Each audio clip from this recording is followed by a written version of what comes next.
This is your 1-minute coder news from the Voice of Custom Coding. Axalta announced that it will implement additional price increases across all of its global lines of business due to continuing inflationary pressures. The increases will be effective immediately. Even with aggressive cost control measures in place across our global supply chain, we're encountering extraordinary cost and inflation pressures, said Sean Lannon, Axalta's CFO. These pressures have made it necessary to appropriately raise prices to help offset ongoing cost increases and ensure our ability to continue delivering exceptional support, innovative solutions, and best-in-class products to our customers. Price adjustments will vary depending on geographic region, product offered, and market served.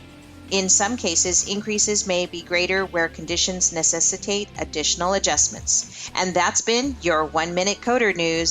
See you next time.